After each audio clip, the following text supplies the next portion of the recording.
சென்னை உயர்நீதிமன்றம் காவல்துறைக்கு ஒரு காட்டமான ஒரு விதிமுறைகளை நேற்று கூறியிருக்காங்க.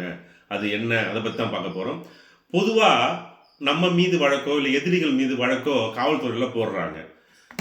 2020 வழக்கு போட்டாங்கன்னா 2025 தான் சார்ஜ் ஷீட் போடுவாங்க. 5 வருஷமாக அந்த ஆள் நிறைய பேர் பார்த்தீங்கன்னா 10 வருஷமாகலாம் இதுக்கெல்லாம் கஷ்டப்பட்டுருக்காங்க. இதெல்லாம் நம்ம அன்றாட இதெல்லாம் நம்ம பார்த்துட்ருக்கோம். அதனால் தொடர்ச்சி ஏன் சார்ஜ் ஷீட் போடாமல் மக்களை சார்ஜ் ஷீட் போட்டால் அவங்க குற்றவாளியோ குற்றம் சாட்ட பண்ணால் அவனுக்கு தண்டனை கொடுத்துருவாங்க.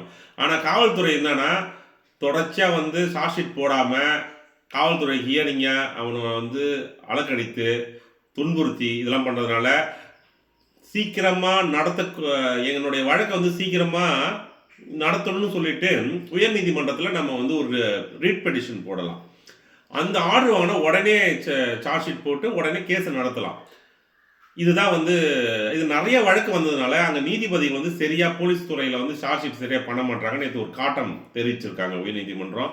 இதை காவல்துறையெல்லாம் பார்த்து அவங்க எஃப்ஐஆர் போட்டிருந்தா உடனே சார்ஜ் ஷீட் போட்டு கேஸை முடிக்கணும். அவன் குற்றவாளி இல்லையோ அது நீதிமன்றத்தை சீக்கிரமாக முடிக்கணும். காலதாமதம் பண்ணக்கூடாது. ஏன்னா நிறைய இது பிரச்சனை இது போல் நிறையா இருக்குது.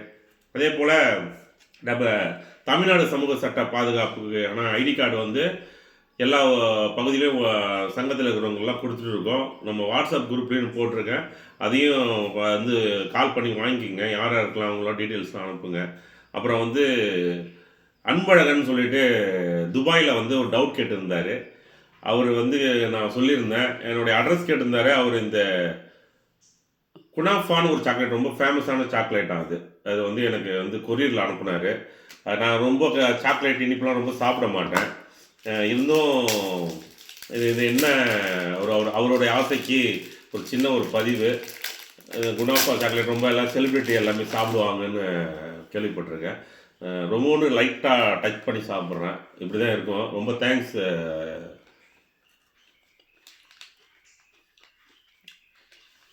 நல்லா இருக்குது சார். நான் அவ்வளோதான் சாப்பிடுவேன். மீதி யாரோ நம்ம தோழர்கள் கொடுத்துடலாம். நன்றி, வணக்கம்.